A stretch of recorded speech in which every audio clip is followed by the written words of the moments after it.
Hello, I'm King Link and it's time for a Humble Choice April 2020 review. There's a ton of great choices this month, so we're just going to get started. We have 12 games to choose from, 2 additional bonus games that are a full game and a demo, and a hidden surprise, so I'll discuss that last piece when we get there. The rules, as always, is I play games for an hour, a little bit more this month, and I'll tell you what it's like, what I think, and who's going to enjoy it. At the end, I'm going to recap. I'll choose the 5 weakest games and the 5 best games of the month, so that's the rules. Starting with the first game, Hitman 2. Agent 47 is back again to solve large, intricate, interesting 3D puzzles of how to get your targets into the ground most efficiently, or just to shoot up the place because why not? Each level has a target, but there are massive levels with multiple artful ways to kill targets, and it's a lot of fun to explore these spaces. This is the second mission of the game on screen, but there's so much to do in these games. There's 150 achievements, tons of challenges, each level has its own progression system, which normally in the past I've hated, but they work so well here as a way to unlock new tricks through gameplay. After filming this video, I went back in. I actually played the first mission for about 5 hours trying to unlock everything I could through the challenge system. There's just a ton to do in it if you want to master the level rather than just beat it, and there's also a ton of additional modes I haven't even touched as well. The game is really perfect for people who want to play a stealth game, a puzzle game, or just an immersive sim. The new Hitman games are actually really unique and worth checking out. And if you actually have the Hitman 2016, which was part of Humble Monthly Bundle a while back, but if you got it any other way as well, the good news is that that game works with this one, and essentially you can play both versions in one game. Don't know if that's really a huge win, you have both of the games anyways, but it's a nice feature that they added on. Gris. Gris is a beautiful game that I'll try to show here. It's colorful, peaceful, with a focus on exploration and simple platforming. I actually thought with the name Gris, because it means gray, that this game would have a drab look to it, at least for a major part of the game, but it's clear that this game uses more color in its design. In the first hour, I've gotten one upgrade that was used in a couple of interesting and unique ways, as well as going through many puzzles, and quite a few of them were rather clever. How Long to Beat says this game is going to be about 3 to 4 hours. I can believe that, but it's one of those journeys you're going to enjoy from the beginning to end. I found myself personally chilling out as I played it, and it's a really nice, relaxing feeling. This is going to appeal to fans of games like Journey, Gorogoa, or any game that's more style than substance. It's not a bad thing, but I get the feeling that this is going to run out and I'm just going to want to double the length. At the same time, if you want combat or action, this is not going to do it for you. I also will be playing this game to completion, so it's evoked some passion in me. I really can't wait to see more of it. This is the Police 2. Ugh. This is the Police was a ham-fisted story that I personally hated, giving it a 1.5 out of 5. This is the Police 2 feels worse. I mean, the first hour had close to 50 minutes of story, and it's one of the worst stories I've ever heard. There's really no subtlety here. There's no art of storytelling. There's just corrupt cops, females being talked over, even a sheriff, and just a ton of exposition. This is supposed to be a game, but it feels more like a visual novel in that first hour. It's just something that the game seems to forget. The story again doesn't seem to connect to the gameplay, at least in that first hour, and it's similar to the first game with its problems. I've heard from other people online who have played the first game, and it's all the same issues I had. Your choices really don't seem to matter for the majority of the story. This is the Police 2 is probably going to be fine for people who love the first game, but personally, I found This is the Police to be one of the worst games I ever played, and This is the Police 2 makes me stress one of, because honestly, This is the Police 2 feels even worse. I have no desire to play this game after about 20 minutes of the story, seeing where they were going with it, but I also didn't have to play much in that first hour. There is, of course, gameplay, but seriously, ugh. And the opening scene showed an XCOM-style gameplay that was kind of interesting. How did you screw this up so badly again? Opus Magnum. This is another of Zachtronics' games, but don't worry, it's not a programming game this time, at least not an obvious one. You need to use alchemy to change elements and then form specific elements that the game is going to request of you. You know, it seems easy, and honestly, this is one of my favorite games. I've already professed a deep love of Zachtronic's style, but in Opus Magnum, this is the most welcoming and accessible of his series. It's not really a programming game, more of a puzzle game in some ways, with a focus on scripting actions onto different arms to do you well. It's interesting and it'll keep you coming back to see what's the next task required of you. At this point, we've had 2 Zachtronics games already, Shenzhen IO and Exapunks, so you probably already know if you like Zachtronics. This is still a Zachtronics game, of course, but I think it's more welcoming, no real programming at all, but, well, you can see how the game is on screen. I do think this one is worth a try, though. Molek-Syntez. Yeah, this isn't a different mode for Opus Magnum, even though it looks like that. This is a second Zachtronics game, and again, it's not exactly a programming game, even though it kind of is. I will admit, I haven't played enough of Molek-Syntez. I really do want to play more. I'm not ready to say if it's on par with all of Zachtronics' work, but I will say if you like his work, definitely check this one out. The whole game has you making drugs by manipulating molecules and trying to form the right bonds. It's nerdy, but again, programming games, alchemy games, you should already know how these games go by this developer. It still has a great feeling to it, especially when you solve a puzzle, and then you get a little more if you try to master those puzzles on the leaderboard. If you're interested enough to get the previous game, Opus Magnum, I'd say play that a bit, see if you like that feeling, and if so, check out this one. It's a little bit harder to get into, but it's definitely an interesting game. Raiden V. Here we have a classic top-down shooter where players have to pilot their ship through millions of enemies and shoot 'em up.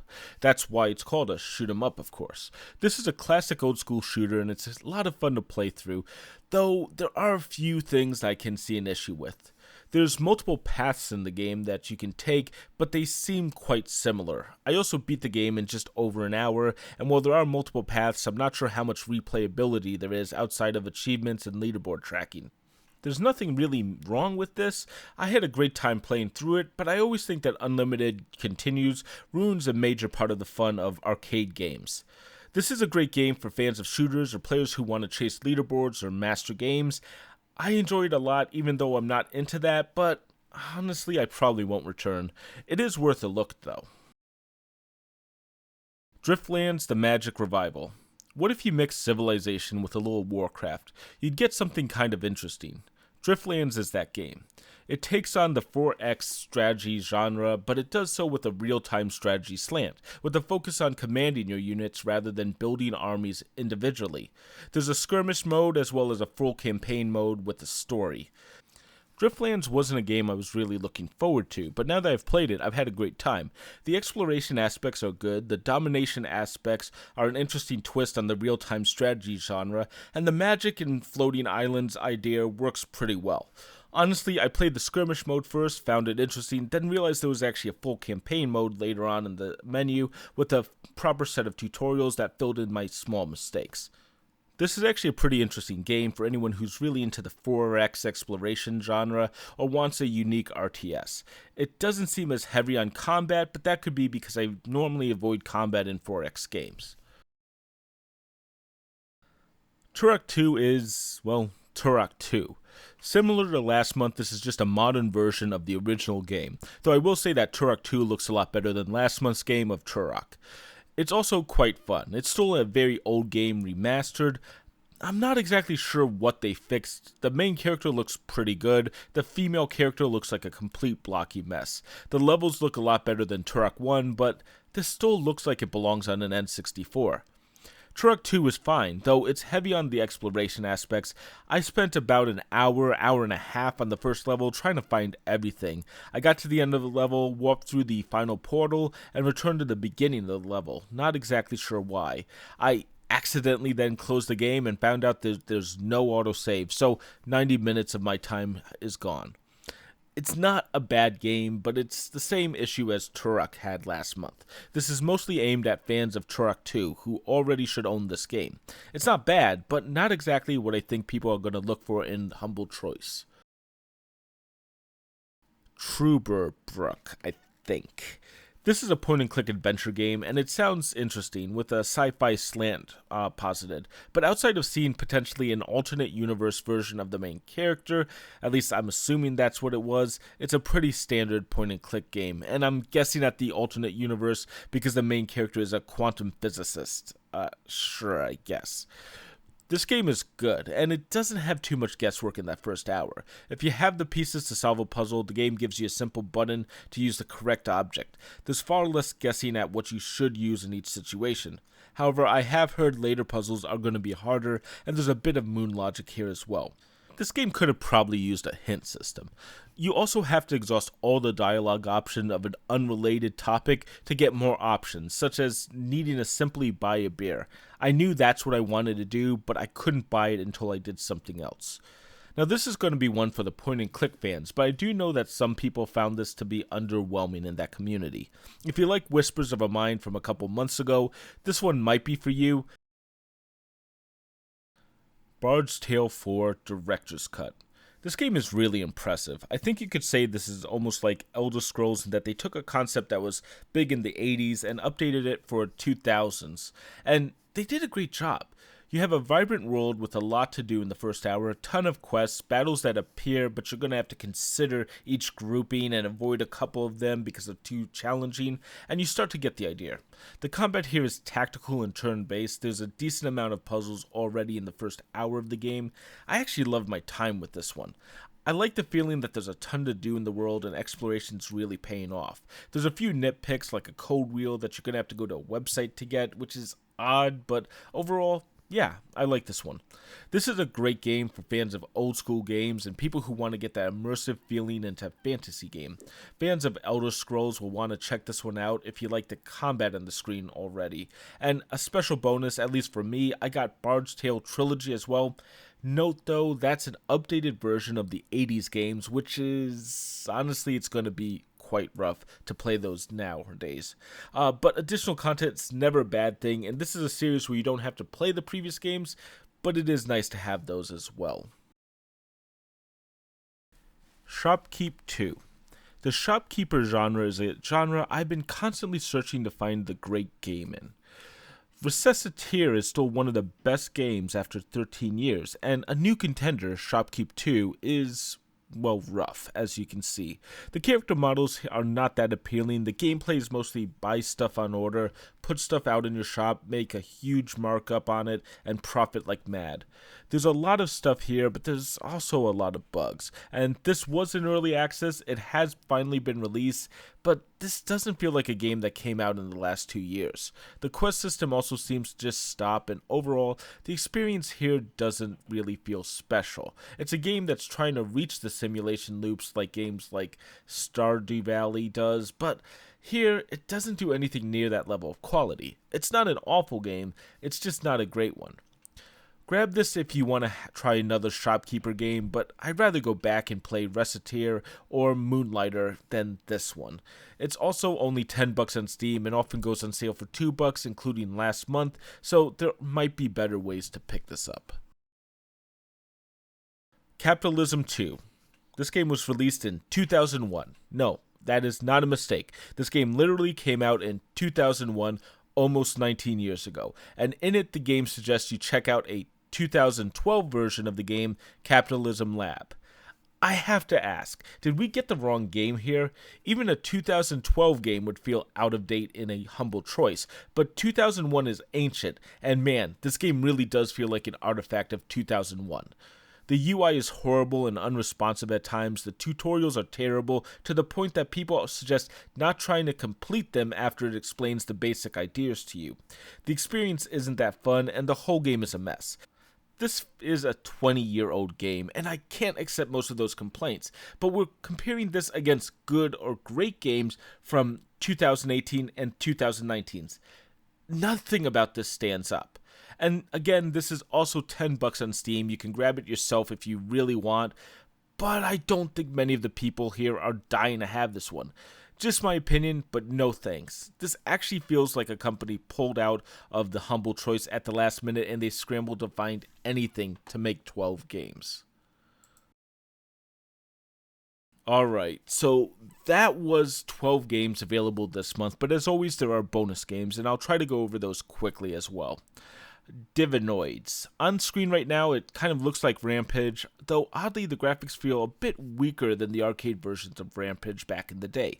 This is a modern take on the formula. Take one part Rampage and, well, it's a bonus game from Humble, so add in roguelite elements.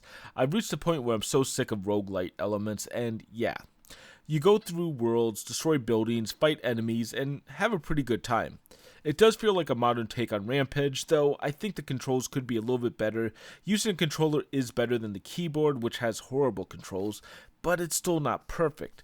Overall, though, it was a fun game and worth playing since it's a free bonus game.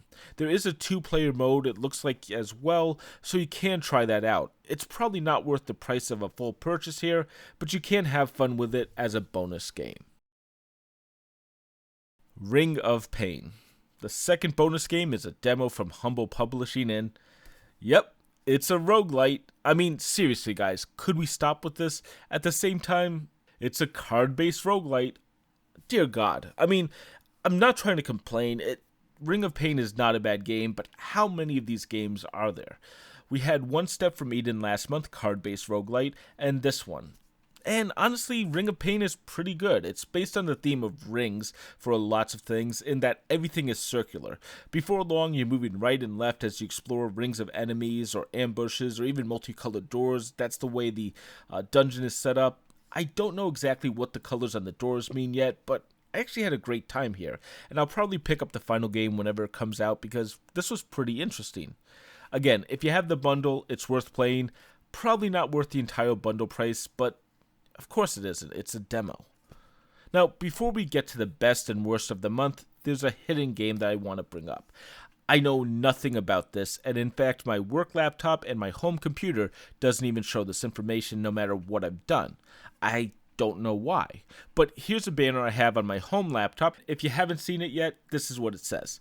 The hidden game unlock comes out next month starting May 1st. I thought they got away from Humble Monthly to avoid hidden games, but it also makes me wonder if Capitalism is a sign something went wrong. Don't know, we'll find out next month, and I may give it a mention in next month's Humble Choice review. The FAQ that I'm going to link to in a pinned comment says this is not intended to be a constant thing, but a special event. Alright. Now, let's go over the best and the worst of the month. I actually wanted to call the worst list the least good because most of the games on it are decent games, but there are of course 2 games on that list that deserves the real title. So let's start there. 5th least good game, Molek-Syntez. I love Zachtronics, but I'm going to fully realize that this is really nerdy and probably going to appeal to a small group. I think it's worth a try, but I'm fully going to realize this is a complete niche game. I like it, you probably won't. 4th least good game, Turok 2. It's Turok 2. I mean, what else can I say? It looks better than Turok. It's still fun to play. It feels a bit dated, just like Turok was last month. But I'd also rate it higher overall if I was going to give it a score because it is a slightly better game in a lot of ways it should have been. Turok 2. 3rd least good game, Shopkeep. It's a perfectly functional game, but I'm not a fan of this one. I think it really needs more work, and now that it's been fully released, I doubt we're going to see it get up to the level where I think it should be at. But as I said, this is least good. I had fun with it. It's perfectly fine. 2nd worst game. Yes, we're on the worst list now, and this one surprised me because for 11 of these games, I thought this was going to easily take the crown. This is The Police 2. The way this game tells its story is infuriating, and made more so because I think there's better gameplay than the original, but it also didn't solve the most important problem I had with the original. Sorry, not sorry, this is the 2nd worst. And the worst game of the month? Capitalism 2. It's a 2001 game that feels like a 2001 game. I mean, compare it to Turok 2 that came out in 1998 and feels better, and that's partly because it's a remaster and partly because it's great game design. Capitalism 2 feels like a game made for Windows XP, and there's no reason it should be part of any bundle in 2020. Humble, you should be ashamed of yourself for this one. That's unforgivable. Alright, let's take a moment. push Capitalism 2 aside, that was the least good or worst list. But let's move on to the highlights. 5 games I would call the best. And there was actually a lot of competition for this list. So let's just go down this line. 5th best this month, Driftlands, the Magic Revival. I don't know if I'm going to personally return to it myself, but I know there's going to be a lot of fans of this one. It deserves it. It's a great twist on the 4X genre with a nice RTS feeling to it. It feels really well made. Definitely check out the campaign first. You'll be fine. Going to Skirmish was probably a mistake on my part, but honestly, I thought this was a really solid game. 4th best, Opus Magnum. Zachtronics have been in the last 2 choice bundles. I haven't given a top slot to Zachtronics, even though I absolutely love their games, because I want the best list to be, games for everyone. And I fully realize programming is a very niche genre. But here's the thing, Opus Magnum is one of the best Zachtronics game and worthy of people checking it out. It's an entry-level game, it really shows you what Zachtronics can be about, but it's not all about programming, it's about more puzzle solving. And honestly, everyone should give this one a shot. 3rd best, Gris. This game is beautiful. Just gorgeous. And I get why people are going crazy for it. It's lovely and worth playing. The only reason it's not higher in the list is it's a bit short and the last 2 games are fantastic. But Gris is worthy of praise and definitely worth checking out if you like what you see. 2nd best of the month, Bard's Tale 4 Director's Cut. This game floored me. I was not expecting that I'd like it this much, and while there's a lot of dialogue, the combat is really solid, the world feels great, I really want to explore more. It's a long game too, so there's quantity and quality, and I think it's going to be worth checking out. I really wonder why I haven't heard more about this series, because a lot of people are looking for games like this, especially after playing Skyrim. They want to play something similar. Bard's Tale 4 seems to fit that bill. And the best game I played this month? It's the headliner, Hitman 2. I tried to find the actual best game, not the biggest name out there, but I know how much time I put into the original Hitman, having played something over like 32 hours on it, and I know that this one is going to be just as good if I get hooked in. I've already played about 5 hours, like I said, and I plan on playing more just as soon as I finish this video, so I can't wait for that. So those are my thoughts on Humble Choice April 2020. What do you guys think about this month? And out of curiosity, do you guys normally grab the classic bundle with 10 games, the premium bundle with 9 choices, or do you get the 3 choice bundle, or are you skipping? If you have enjoyed this video, consider subscribing and ringing that bell so you get updated when I have a new video. After this one, I am working on something for Doom Eternal to talk about its gameplay, and then I want to have a wrap up of what I've been playing over the last month and a half, so look forward to that. I'm going to be popping up my review of Hitman and my coverage of This Is the Police, so you can see what I think about each of those series. I will say they are old videos, bit rough, but I still stand by their content, if not their delivery. So check out those videos, I'll be back soon. And until then, I'm King Link, and thank you for watching.